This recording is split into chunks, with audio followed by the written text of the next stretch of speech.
Happy New Year. I hope everyone had a great, just a great 2025 in general, but, a great Christmas or Kwanzaa, Hanukkah, whatever you celebrate. Hope you had a good time. If you don't celebrate any holidays, I just hope you had a good last couple of weeks of the year. Unwind, get ready for 2026, and here we are. So, Happy New Year, and I started this channel on New Year's Day of 2023, so this is like 3 whole years. This is like our 3-year anniversary, and thank you to everyone who's been watching. I love and appreciate every single one of you for watching these videos, indulging me. I watched some really great stuff this month. I was going back and revisiting a lot of old classic movies, watched a lot of old Scorsese movies, some Spielberg, just like old, just big Hollywood movies of yesteryear. Mainly of like the 90s and the 2000s, because it's like a whole different world. It's like, the films don't look like they did then anymore. So it's been interesting to go back. I watched Forrest Gump and American Beauty, and catch me if you can. So let's dive on in. Pluribus. I've been seeing a lot of mixed responses to Pluribus online, because it got like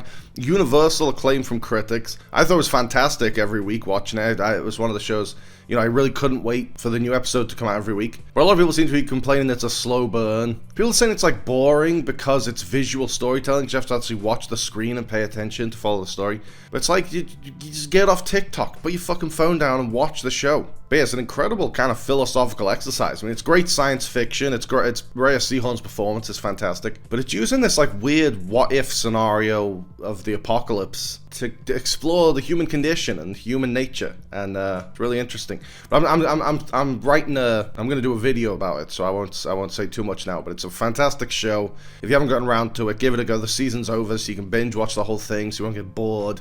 And you can speed up the slow burn by banging them all out back to back. The Chair Company ended this month. Or not ended, there's going to be a season 2, and season 1 left things unresolved. It seemed to be like wrapping things up and tying up the loose ends, and then suddenly it just takes a completely wild, unexpected left turn, and is like, you don't know where this is going. We're not done yet. Kind of reminded me of The Curse, where like maybe it's introducing a supernatural element, maybe it's not. But either way, I can't wait to see where Tim Robinson's going with this in season 2. It doesn't even seem like he has a plan. It seems like he's just making it up as he goes along. But he's been landed on his feet with every twist. It's not like there's one where it's like, it's too far gone now, it's too ridiculous. You kind of stay engaged with it, and it's this interesting like mystery, but it's a comedy mystery in the most fucked up way. It's hard to describe it. You just have to watch it, but it's so just bonkers and so much fun. South Park season 28. This latest run of South Park ended. It's been like 2 seasons back to back of 5 episodes each, so 10. So the whole thing's 1 full season. There was the 6-7 joke with starting a new season to get away from the numbers 6 and 7. And it kind of, it ended not with a bang, but with a whimper.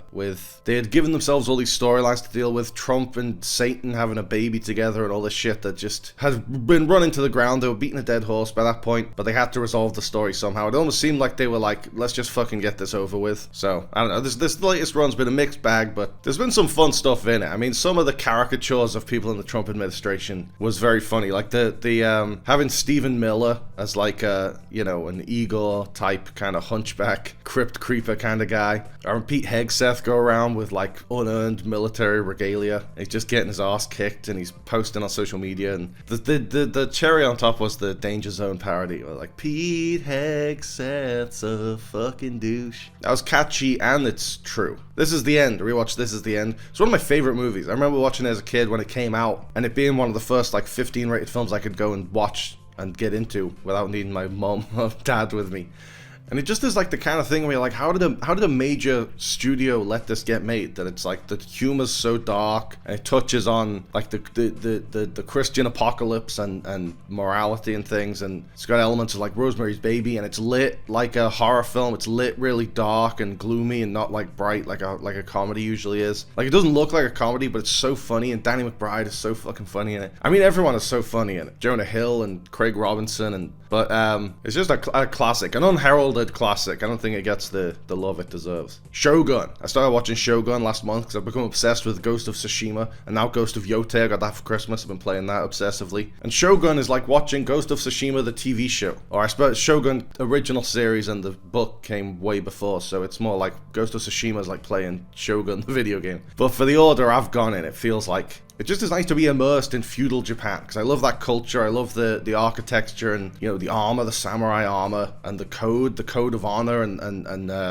It's all this stuff that is like rooted in history, but it like feels mythic. It feels like it's this really interesting three-hander where you've got the Japanese warlord, the English sailor who's washed up in Japan. He's trying to like find his feet in this culture he doesn't understand, this language he doesn't understand. And then you've got the middleman, the translator, who kind of has to translate between these two guys, and she's also like a mediator between their rivalry and their conflicts. And just three spectacular performances playing that kind of interesting three-handed dynamic. It's a fantastic show, and you know, like the battle scenes are like Game of Thrones level blockbuster spectacle, but it really is those three characters and their relationships that really anchor the whole thing. A Complete Unknown. I rewatched A Complete Unknown because I was doing my top 10 list for the year, and this one came out like right at the beginning of the year, technically last year, which some people pointed out in the comments of my top 10, you know. Some of these came out in 2024, actually. Well, I fucking said so in the video. I said we're going off the UK release dates, so go fuck yourself. But yeah, it's been a while since I seen it, so I rewatched it. It's so damn good. I think I liked it even more the second time than the first time, because when I watched it the first time, I then was looking into the history of it, like how much of this actually happened. Who are some of these other people? I knew Joan Baez, but I didn't really know much of Pete Seeger's stuff. And, you know, just the evolution, like I had my favorite Dylan albums and Dylan songs and things, but the movie puts them in chronological order to be like, this is where he started out, this is where he started to evolve, this is where he started to do his own stuff, this is where he goes electric, the big one. So I felt like I went in with much more appreciation the second time, but it just is a really entertaining movie, really. As much as it captures that time in history and reflects the zeitgeist of the folk scene of that time in New York, it's just a fun movie. Like, all the performances are so fun. Boyd Holbrook as Johnny Cash gets a huge laugh every time he shows up. Albert Grossman, the manager, played by Dan Fogler. I mean, it's just like a good sense of humor, you know? Like, I love the scene where Bob is talking to his girlfriend, played by Elle Fanning. She's basically saying, like, why is your album full of covers? And he's saying, like, well, you know, they want you to play the old hits. They want you to, like, keep the classics alive, like Shakespeare. And she just goes, where have all the flowers gone is not Shakespeare. And she also has this profound line where she's kind of like, you know, someone had to write those old classics. They were new at one point. And that's all we'll ever have if people don't write the new stuff. And that kind of inspires Dylan to be like, right, I'm going to do some original stuff. It's a great snapshot of Bob Dylan, great snapshot of New York in the 60s. And it's just a great, like, an ode to artistry, to artistic evolution. And, you know, follow your heart. Don't follow the trends of the market or what other people are telling you to do. Rebel Without a Cause. I'd never seen this. I got it from a charity shop. I got this and The Man Who Shot Liberty Valance. And I went to put in The Man Who Shot Liberty Valance, and it was the wrong region. Some arsehole has bought The Man Who Shot Liberty Valance in the wrong region. And instead of going, oh, I fucked up, I'll return this, or I'll just get rid of it, or whatever, he goes, I know, I'll give it to a charity shop and have some other fucking dumbass buy it and put it in his DVD player and not be able to watch it. So I couldn't watch that, so I watched Rebel Without a Cause instead. And I was quite surprised by what it is, because it's this very kind of probing examination of masculinity and manhood and class. I didn't like James Dean's character is like middle class, like upper middle class. His parents are quite wealthy, and that's why he has no cause, because it's like, what are you so upset about?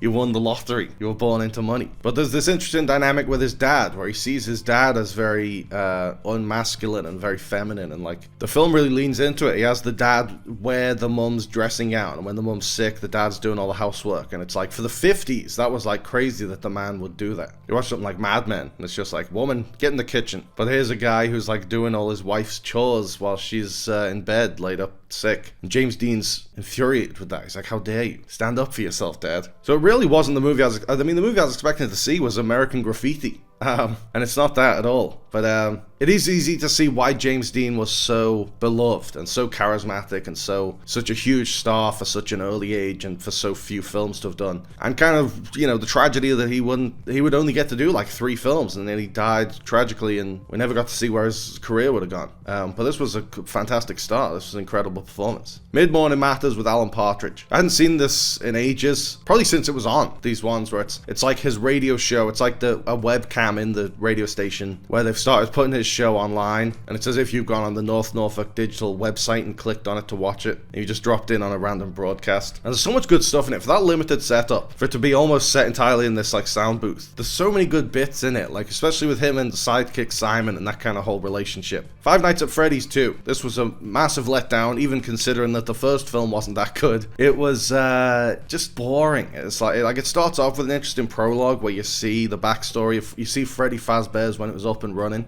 that was a great opener, you know? And I liked McKenna Grace in it. She plays like a, whatever you'd call it, like a ghost hunter YouTuber or something or other, where she and her friends go around with cameras to haunted houses and things. They go to a Freddy Fazbear's and run into problems there, and there's some good stuff in it, but I don't know, you don't need all the plot of let's use our sleep, yet let's use our dreams to unpack our childhood trauma. It's like, fuck all of that. Have the Chuck E. Cheese robots kill people. They have a whole Freddy Fazfest or whatever they call it, where in like 1 year since the animatronics killed a bunch of people, there's been a fan base and they've started up this convention, and Freddy walks through this convention and nothing happens. He doesn't massacre anyone. What was the point? What was the point of that if you're not gonna have Freddy kill anyone there? Fantastic Four First Steps. I rewatched this because it popped up on Disney Plus, and it's just so much fun. The visuals of it, the 60s retro futuristic aesthetic is gorgeous and completely distinctive from the rest of the kind of MCU house style. The casting I thought was perfect for all. I know some people don't like, how dare Pedro Pascal play Reed Richards with a mustache, you know, God forbid, but he really captures that kind of tortured genius and the sensitivity of the character. And Vanessa Kirby really nails like the fierceness of Sue Storm, and Eben Moss-Backrack really kind of plays like a really zen Ben Grimm, to contrast with like the really self-destructive angry versions we've seen previously.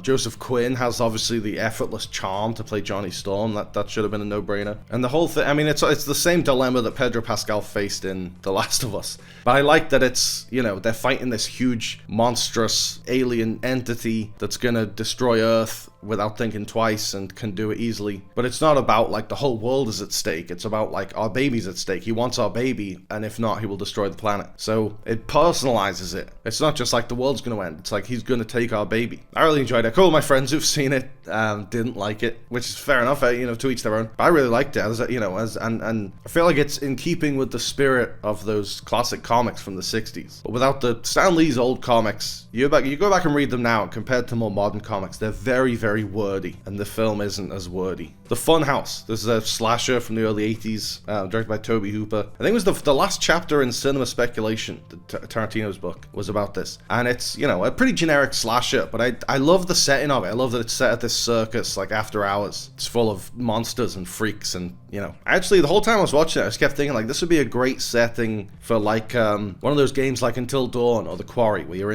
in a slasher. You know, this circus setting would be a great place to explore in one of those games. The Wolf of Wall Street. People have ruined this movie by taking the wrong message from it. Like, my sister works in finance, and she works with a bunch of dudes who think they're Jordan Belfort and they're insufferable. But it's almost like with Goodfellas, like with the Copacabana scene in Goodfellas. That scene perfectly like what the intention is you're gonna get swept up in the mob lifestyle as well. Like, he takes Karen through the, you know, we don't have to line up, we'll go through the kitchen, they'll bring a table out just for us, we'll sit right at the front. And she kind of thinks, you know what, I don't care how he's paying for this ain't bad, I could get used to this. And you're kind of watching the same thing, like, I can see how I could get seduced by this lifestyle. And Wolf of Wall Street is like a 3-hour movie version of that, where it's like, gee, all this sex and drugs looks like fun. But then, you know, when his addiction starts to take a toll and his marriage is destroyed and he's not thinking straight, he's kidnapping his own kid, then it doesn't look so fun. But people ignore that part. But I think the movie really lays out, Scorsese and Leo together lay out that this guy is very pathetic and his existence is empty and vain, and even though he ends up in prison with a tennis court, you know, it still is like, his life of excess is just that, it's excess, it's too much. And the film does a great job of portraying the glamour of it, so it's easy to just get swept up in that and ignore all the consequences that come later on, and ignore that this is not a good person, you know. But it's a really fucking funny film. I mean, you know, if you take the moral messaging out of consideration, maybe it does glamorize Jordan Belfort's lifestyle, maybe it doesn't. Either way, it's a riotously entertaining, funny movie. Welcome to Derry. I did a video about this, so I don't need to go too much into it. Plus, I did reviews of every episode each week, so I'm kind of welcome to Derry'd out, to be honest. But I think, you know, the finale kind of felt like, let's just bring everyone together for a big final battle. It felt very Stranger Things, or very like, almost like a Marvel movie, where it's like, let's just take all these story threads and we'll cram them all together in a final battle. And it's on a frozen lake, so the whole thing just looks like it was filmed in the volume. And for a show that's had such gorgeous production design and such powerful character work and performances, that finale really was a disservice. 12 Angry Men, old classic. I watched, I'd seen it, but years and years ago. I didn't really remember it that well. But it's really incredible just how well these actors play these roles, and how well it's directed and everything, and that they're all, like, you almost forget that the whole film has just been these guys sitting in a room arguing the points of this case. Because each monologue feels so cinematic and breathtaking, and it's constantly moving. The dialogue is constantly moving from subject to subject and bringing new things to light, and it feels like you're watching a great play, basically. The 40-Year-Old Virgin, I rewatched this, and it's such a testament to Steve Carell's innate warmth and innate charms that, like, I remember reading somewhere that when the first dailies were coming in from this shoot and the studio executives were getting worried, like, Jesus, thinking Steve Carell was coming off as like a serial killer. They were like, no audience is going to want to like follow this guy and root for this guy. But it's a testament to Steve Carell that he can play that character and make you root for him and make you fall in love with him. Catch Me If You Can. I hadn't watched this since I was a teenager, and I mean, a lot gets said about the fact that almost all the stories that made it to the film were made up. Like, the ultimate con was that he claimed he did, like, convinced people he did all this stuff. But whether it's true or not, it's a great story. It's a great, because in The Wolf of Wall Street, it's Leo as a con man, but he's conning like regular people out of their hard-earned money. But in Catch Me If You Can, the people he's scamming is like banks and airlines with money to spare, unscrupulous, money-grubbing, hoarding arseholes. So that's more comfortable to watch. It's much more fun to watch him scam those people and take their money. But especially like because he's this little kid, he's like a teenager. He like goes into school and just pretends he's the teacher, and he teaches a class for a week before anyone notices. And Leo plays it, you know, whether those cons really happened or not. The way Leo plays it, you actually believe it, which must have been hard to do, and I don't think it's enough credit. And his whole cat and mouse dynamic with Tom Hanks is so much fun, especially when Hanks catches him, like in the first hour of the film, and Leo just pretends he's like another agent on the scene. He's like, oh, let me just go and get my partner, and he just runs off and gets in a car, and Tom Hanks is like, oh shit, that was him. Tom Hanks is so fun in that role to be like the one who's constantly being made a mug of,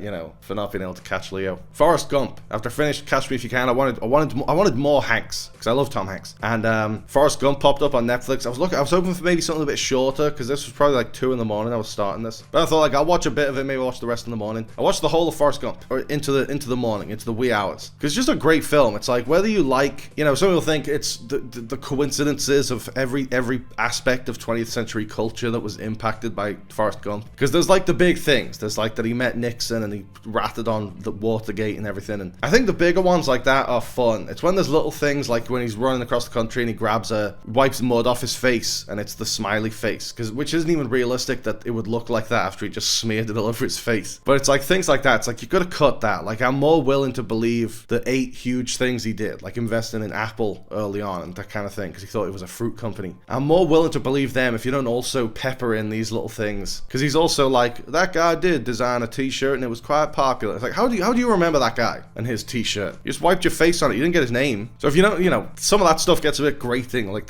like when Elvis stayed at the house and Forrest inspired his signature dance move because of his fucking leg braces. But you can't deny that, you know, it's a fantastic performance by Tom Hanks. It's an incredible looking movie. Robert Zemeckis really captures kind of the scale of it, that he's going for this huge epic. And it's just, like, it's fun to watch, even if you afterwards, you go, that didn't make any fucking sense. It still is a very fun film to watch. Remo Williams, The Adventure Begins. This was like an attempt at an American James Bond franchise, but it never became a franchise. They only did this one. But I quite like, I like old school action. This was the 80s, this was pre-CGI, so if they're gonna blow someone up, they blow them up. If they're gonna throw someone off a roof, they throw them off a roof. If they're gonna crash cars into each other, they crash the cars. They'll just do it all for real. And I just love watching those old real stunts, you know. Even if it had become a franchise, I wouldn't have been inclined really to watch anymore.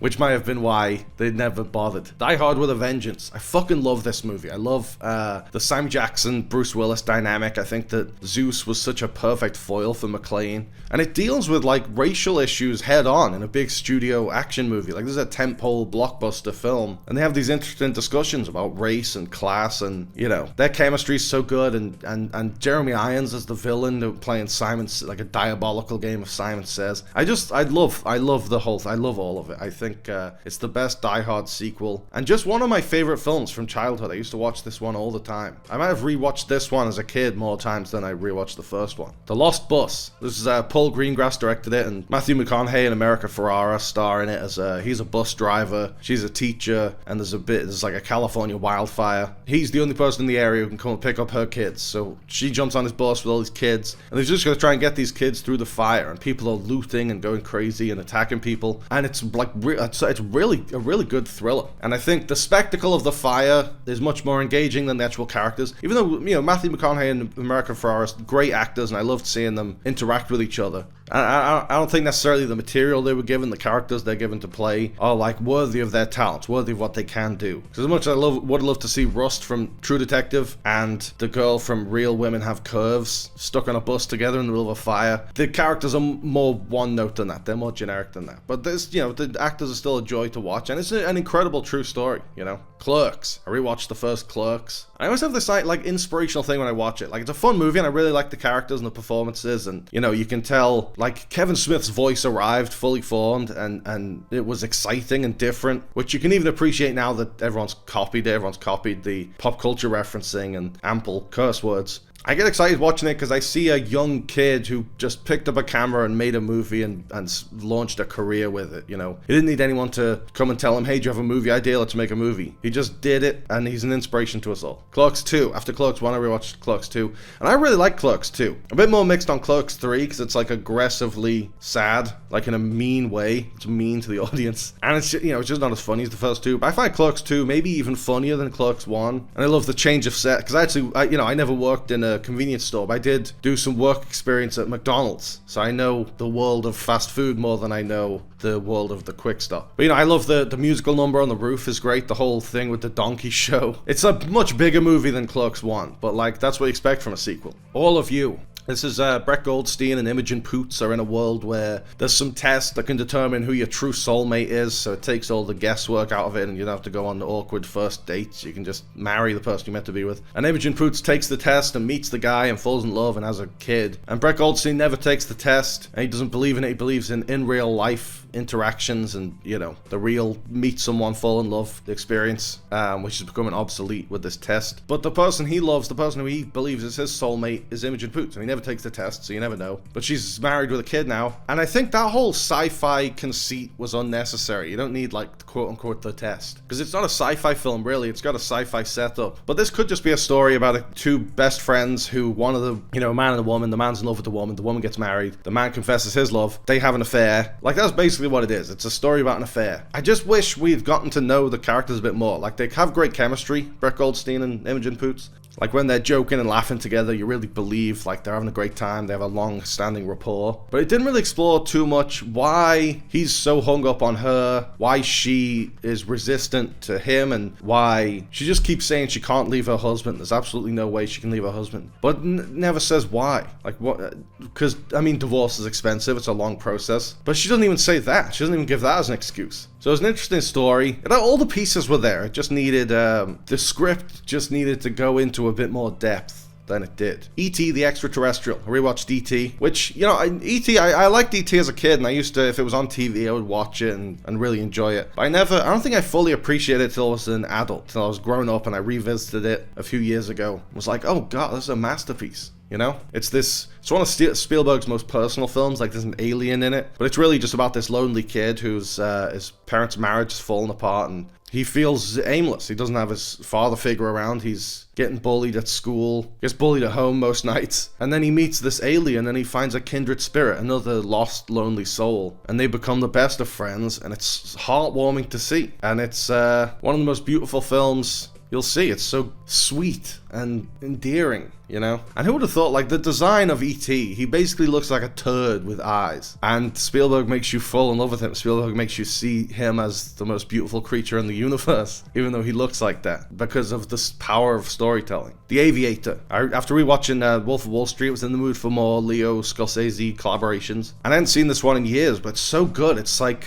really distills, like, who Howard Hughes was. He was this genius innovator, but he was also this, like, paranoid germaphobe. I think Leo lost Best Actor that year to Jamie Foxx for Ray Charles. And if it had been any other year, if there was any other year where Jamie Foxx isn't playing Ray Charles, I think he absolutely would have won Best Actor, because he's phenomenal in the role. And it's a gorgeous looking movie. It looks like an old golden age of Hollywood movie, with the old timey production design and the colors and but it also has this, theatricality and the bigness, the epicness of a Scorsese film, and the energy. Wake Up Dead Man, a Knives Out mystery. I watched Wake Up Dead Man. I'd missed it in the cinema. I must have booked the cinema ticket to see it 3 times, and I could never get out to watch it, so I had to wait till it was on Netflix. And I wasn't that impressed. It's good. It's really good. It's a really good mystery, really well crafted murder mystery, but it's not. It doesn't go as far outside the box as Knives Out 1 and Glass Onion did. It doesn't reinvent the wheel like they did. It's just a really good version of something you've already seen before, which is fine. I mean, how many times can the wheel be reinvented? You can't expect Rian Johnson to do something that different every couple of years. But it did. I mean, I did a video. I basically said the first 2 films felt like events, and this one feels like another episode of Columbo, another episode of Murder, She Wrote. It's not as big of an event. It's just another mystery that, for all it's built up to be the impossible crime, the locked room crime, that's supposed to be like the toughest mystery that Benoit Blanc has yet to solve. I wasn't as impressed as the first 2 films, but you know, that happens with third films. They're almost always a letdown. Boogie Nights. A couple of months ago, after watching one battle after another and being blown away by it, I rewatched a bunch of Paul Thomas Anderson films, but I didn't get around to Boogie Nights. But this month I rewatched it, and it's so good. It's like it's the raging ball of porn. It's the Goodfellas of porn. It's if Scorsese made a film, one of his classic character studies, lots of energetic camera movements and editing all over the place, needle drops. But it's about the rise and fall of a porn star in the 70s. And it's every bit as fun as that sounds. You know, it's every bit as salacious and cinematic as that sounds. Anchorman, The Legend of Ron Burgundy. I rewatched Anchorman. I rewatched Anchorman 2 a couple of months ago, and so I went back and watched the first one again. It's just classic Will Ferrell. This was where Will Ferrell really solidified as a voice in movies, where after he'd been in SNL, and he'd done Old School, and he'd done Elf. But this was like a movie, he'd co-written it with Adam McKay, who was a collaborator of his from SNL, and this was like their story. This is their voice distilled into an hour and a half of zaniness. And I think it was a game changer. Like, you can really trace, after this movie has scenes like, you know, that escalated quickly, and they're talking about the crazy thing that just happened right after it happened. You started to notice other things doing that. It's Always Sunny does that a lot, where you can get more laughs by acknowledging like that thing just happened in our actual lives, kind of thing, and just kind of get a bit meta with it. Fallout Season 2. I've been watching screeners for this. They've been sending them week by week so I can write about it, and I'm enjoying the new season so far. I think it's going to New Vegas is a great idea. I love that Lucy and the Ghoul are having kind of a midnight run buddy road story going on the road to New Vegas. I've loved some of the new additions to the cast, you know, Kumail Nanjiani, I'm always glad to see. Macaulay Culkin. It was interesting to see Macaulay Culkin as such a ruthless villain right after Christmas, right after most people will have rewatched Home Alone. And you see Kevin McAllister as a ruthless slaver / dictator. It was a lot of fun. The Wild Bunch. I rewatched this, Sam Peckinpah's revisionist Western masterpiece. This is one of the great Westerns because the story is so poignant that it's like the end of the Wild West era, where these guys who've gotten rich robbing banks, they're these gang of badass outlaws. They're getting old now. They're too old to do it, and the times are moving on. And they're like, well, what do we do? And so that story's really poignant in a really dark way. And just the style of it is messy and chaotic. I mean, it's just classic. It's like Sam Peckinpah's action filmmaking style, firing on all cylinders, with all the slow motion and the bloodiness and just the frenetic chaos of it all is, you know. It looks messy, but it's meticulously done. Legion. I'm only a few episodes into this show, but I've been loving it so far. I was let down by Alien Earth, but Noah Hawley, you know, he did Fargo. He's hit and miss, but when he hits, he really hits. And this is a hit. This is like an X-Men show, but it's not really a superhero show. It's more like a psychological thriller. This guy played by Dan Stevens has been diagnosed with schizophrenia, but really, like, the voices in his head are really there. That's part of his superpowers, and he actually, if he thinks he's imagining that he destroyed a room with his mind, he actually did destroy the room with his mind. He has those powers, and these shady government forces are keeping him in mental institutions, telling him he's crazy so he doesn't realize the power he has. But then this resistance group break him out, but he's this unreliable narrator, so there'll be a whole storyline with him interacting with one character, and then you'll realize, oh, it was a different person than what we saw, than what he saw. It's hard to explain, but it's very cool, very visually stunning. It's all over the show because he never knows where he really is. It's I'm confused a lot of the time, but I think maybe that's the part of the point. King of the Hill. Been rewatching King. I went back to the beginning. I've been rewatching King of the Hill because I haven't actually watched King of the Hill all the way through since I first moved into my house like 4 years ago. But I had a blast rewatching it then. I'm having a blast rewatching it now. It's such a great counterpoint to shows like The Simpsons and Family Guy that are more cartoonish. This one's a lot more like Bob's Burgers. It's more grounded and realistic. And there's a couple of cartoony things that happen, like when there's a twister and Hank is hanging off a telephone pole and all his clothes get blown off.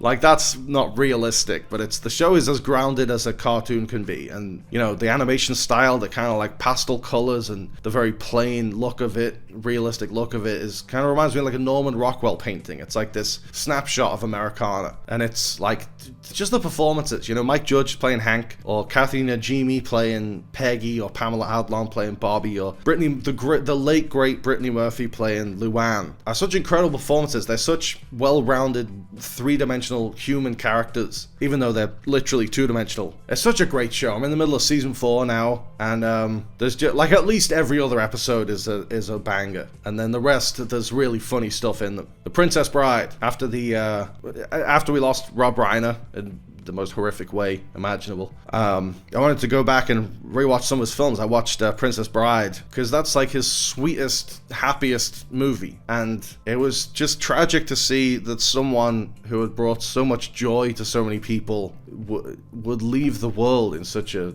horrifying, brutal way. But Princess Bride is testament to the joy he brought people. It was kind of Shrek before Shrek. It was like the satire of fairy tales. It was taking the characters that are usually the side characters in fairy tales, but they're your favorite characters, and giving them the spotlight, the Wallace Shawns and the Andre the Giants of the cast, you know, the weirdos. It's a fairy tale that puts a spotlight on the weirdos, and I love it, and I loved watching it again. Casino, as I was revisiting all the old Scorsese movies, I gave Casino a go, because I was going to watch Goodfellas, but I've seen Goodfellas a trillion times. Casino I've probably only seen 20 times.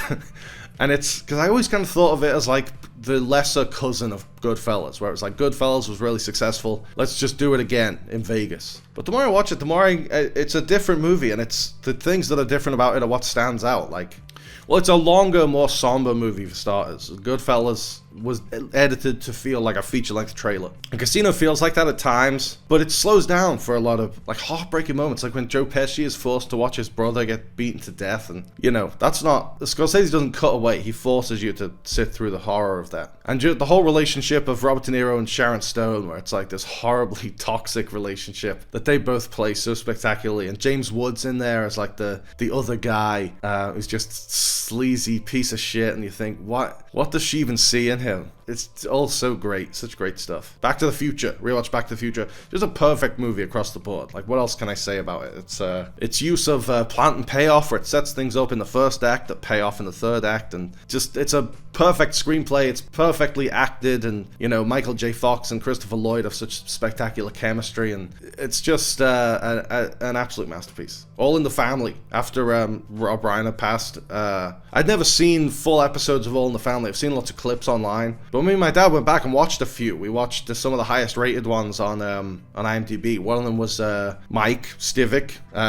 Rob Reiner's character has his friend over for Christmas dinner who's a draft dodger, and Archie has his friend over for dinner whose son died in Vietnam. So that's a classic sitcom, but like that you could only do in the 70s, and that they only really had the balls to do in the 70s, you know, to do something that overtly political and provocative on a mainstream TV show. And there's one where Sammy Davis Jr. is in, Archie's driving a taxi for his friend, and Sammy Davis Jr. leaves his briefcase in the car, and so he comes to the house, and that was just classic to put Archie Bunker, the famous bigot, in a room with like the most famous black man in the world at the time. Comedy gold. But yeah, I loved Rob Reiner. Obviously Carol O'Connor is the star of the show as Archie, but Rob Reiner's a great foil for him. Avatar: Fire and Ash. I wasn't impressed with this. The title of my review was Avatar: Fire and Ass, because it was pretty ass. It's it's still visually stunning. The battle scenes look incredible and everything, but it felt like a rehash of The Way of Water. It felt like it was doing the same shit again, and we're in the same setting a lot, the same water village over and over again, and there's barely any fire in it. You know, I thought we'd be switching from the water town to the fire town, but there's like hardly. We go to the volcano for one scene, and you don't even get to see the volcano. It's just in the background. So I just wish they'd done more with it. There's a bit as they start to travel by air and they're on these big flying bubble things, and then there's like a pirate attack. That was amazing. I was like, okay, let's do a whole film in the sky then. But that's all over and done with in 5 minutes. Varang, the new villain played by Una Chaplin, was great. But and so's Quaritch, so's Stephen Lang. So it's like, something's gone wrong when the villains are the most likable, interesting characters in the film. I'm not getting into any of Jake and Neytiri's kids as characters. Took is the best. Took is so great. Avatar 4 should be Took's coming of age story. She's funny, she's cute, she's likable in a way that Spider fucking isn't. Spider, I want to be killed. I want to see him die in Avatar 4 in the first scene, or I walk out. The Irishman. I rewatched The Irishman. Fucking long film. But it's an interesting counterpoint to the Goodfellas and Casino of it all. It's a slower film. It's a much more somber film, and it's more focused on mortality. Like the whole second half of the film is just Frank Sheeran aging and being alone and slowly becoming decrepit and dying and picking out a coffin and sitting in a nursing home on Christmas, and he asks the priest to leave the door open so he doesn't feel completely isolated from the world. And it just is this sad, like, it's where Goodfellas and to an extent Casino make gangsters look cool. This just makes it look sad. He killed his best friend and then he just spends 40 years regretting it and then he dies. And there's little stylistic things, like every time we're introduced to a new character, there's a caption that tells us how they died. It's like, this is Angelo Vavini, and he died at the age of 42, shot in the head in his driveway, or something like that. It's always something really horrific. And it kind of just shows you, like, there's one way out of this. Or there's two ways out of this. It's this, or you age into death in a nursing home and no one comes to visit you because everyone hates you. Those are your two options. So it's a really interesting film. It doesn't have to be as long as it is, but it's Netflix. You can pause it and to go for a piss, get a bag of crisps, whatever you want to do. American Beauty. I don't know why I was compelled to. I've been thinking about American Beauty the last few months, and just because I remember really liking the film as a kid, and it really was like one of the early films I watched that blew my mind open to, like, wait, in a mainstream Hollywood studio movie, you can have humor this dark and situations this dark. I loved it. And then the Kevin Spacey stuff happened. I probably haven't watched it since then. That was like 10 years ago. Especially because it's not just you have to watch Kevin Spacey and know who he is and what he likes to do in his spare time. It's that the premise of it is that he's fallen in love with his daughter's underage friend. So there's a literal connection there. The only difference is the child he pines after in the film is a girl. It's a female. It's the only difference. So I was thinking it'd be uncomfortable to watch. I stuck it on, I bit the bullet, and was like, let's just see. And it's a very, like, 90s look at, like, Family Guy did a great parody of American Beauty where they're like, this movie really wants you to know that it's the traditional nuclear families are the messed up ones, where, like, the gay couple have the best relationship in the street and that kind of thing, which for the time was groundbreaking. But Kevin Spacey's personal life notwithstanding, that's a fantastic performance from him and from Annette Bening and Thora Birch and Chris Cooper and so many great actors in the cast, all fantastic performances. Mina Savari. Just as a shame that life had to imitate art, you know.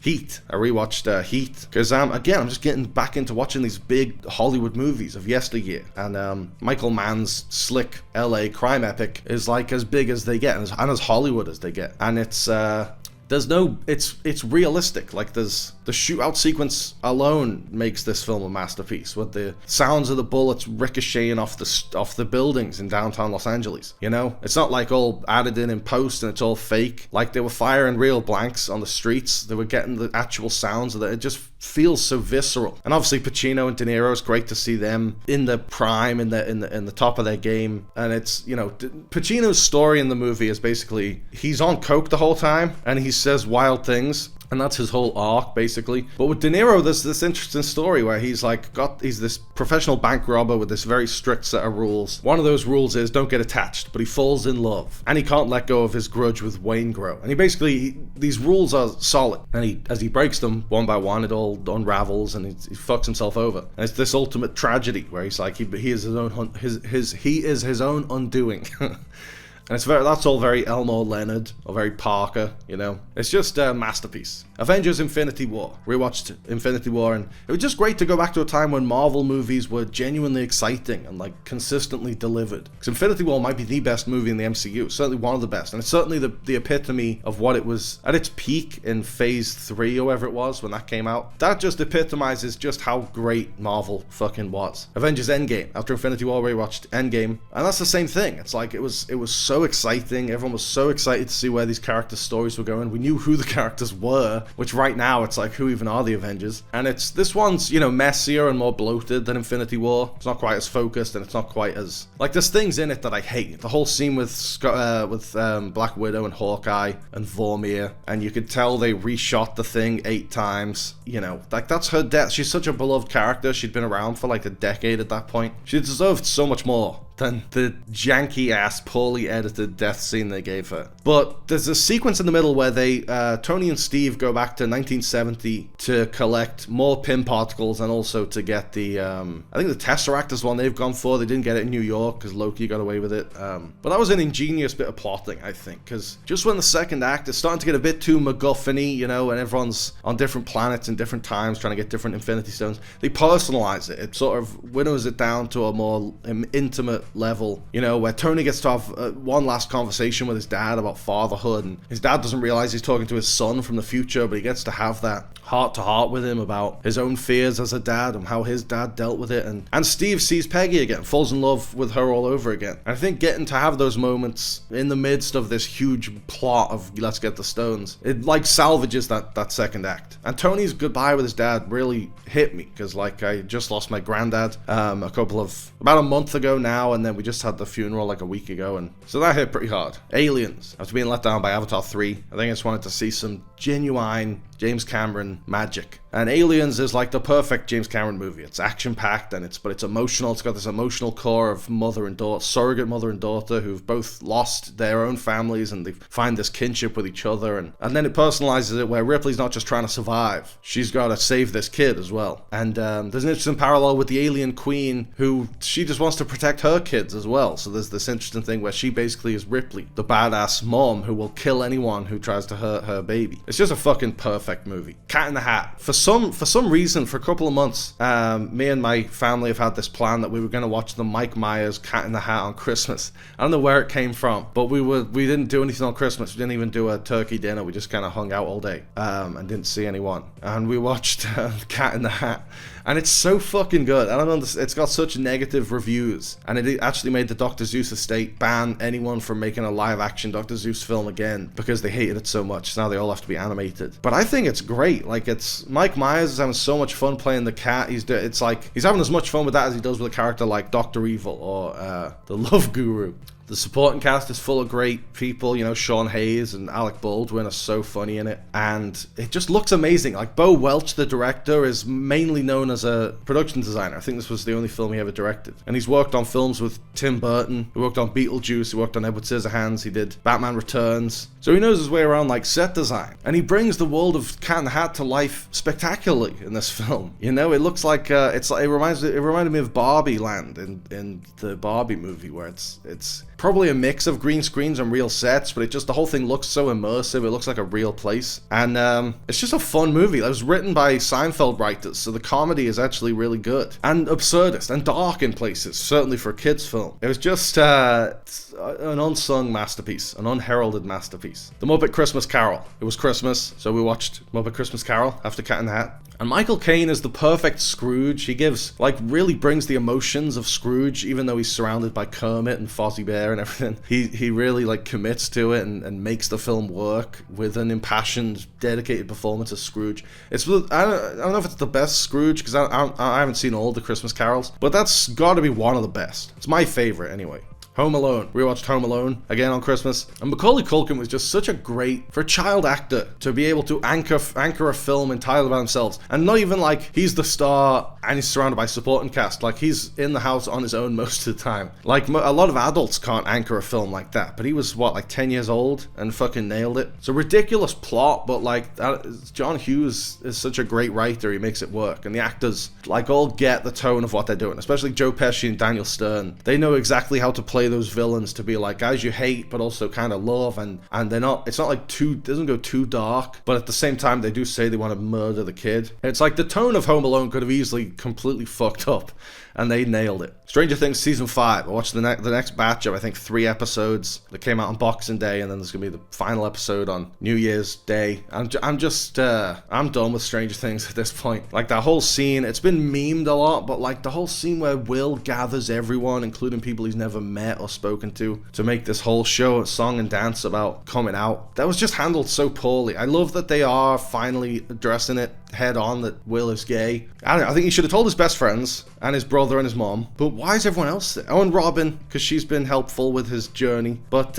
Maury didn't need to be there, you know? I don't know. And the whole thing was handled so, I don't know why every single TV show and film that has a scene like that thinks they're the first ones to do it. You know what I mean? Like, they wrote that scene like they were breaking new ground, like no one's ever come out on TV before. But we're way past that now. You need to do more than that. Like, you can't be so full of yourself for having a gay character. That's not new. Or it's like, I noticed again in Endgame, where Joe Russo has a cameo at the beginning of the support group. He talks about going on a date after the blip, and then he refers to the person he was on a date with as he. And it's like, he's gay, oh my goodness, and he's in a Marvel film, and he's openly gay. It's like, fucking do better. That would have been a big deal in the 90s. Fucking not now. A Real Pain. Rewatched A Real Pain. Was also my top 10. I didn't get a chance to watch it before I did the top 10, but then after editing it and watching clips from it, I was reminded how much I loved it and wanted to watch it again. I could never get enough of watching Jesse Eisenberg and Kieran Culkin in those roles, just bouncing off each other. Like, Kieran Culkin is the laid-back optimist, and Jesse Eisenberg is the anxious, neurotic pessimist, and it's just, there's endless comedic and dramatic potential in that pairing, and the film really has fun with it, and it's a wonderful film. Anaconda, did a video about this, and it's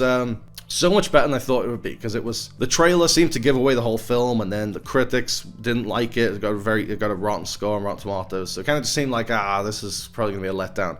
But I fucking loved it. It's hilarious. Paul Rudd and Jack Black and Steve Zahn and Tandy Newton are all so damn funny in it, and so watchable, and have such a great dynamic, and it's such a fun meta scenario where they're filming an anaconda movie and then they get attacked by an anaconda. And I said in my review, like, it's the kind of like rousing, bring the house down comedy that people are saying doesn't get made anymore. I, Tonya. I rewatched I, Tonya, and it's such a like, I remember liking it, but it really is like the Goodfellas version of the Tonya Harding story, where there's lots of wild camera movements and voiceover narration and non-linear editing and needle drops on the soundtrack and a really dark sense of humor. I think it does a great job of telling that story with dark humor without underplaying or underselling the horrors of domestic violence or, you know, abusive parenting. And like, it does this great job of showing you how horrific those things are and how those things went into making Tonya Harding the person she is, and how it really wasn't fair that she got vilified and was public enemy #1, considering everyone else who was involved who seemingly like got off scot-free. It's a really great performance by Margot Robbie, because she really makes you empathize with this person, as well as like laughing at the insane things she did. So Sebastian Stan as Jeff Gillooly, he really like leans into what a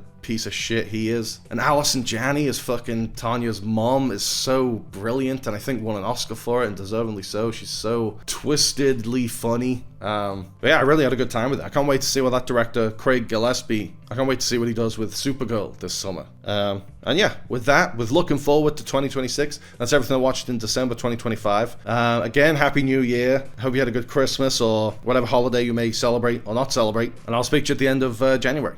Thanks for watching, guys. I hope you liked the video. Remember to like and subscribe and click on the little bell. And also seize the day and call your mom and be kind to yourself.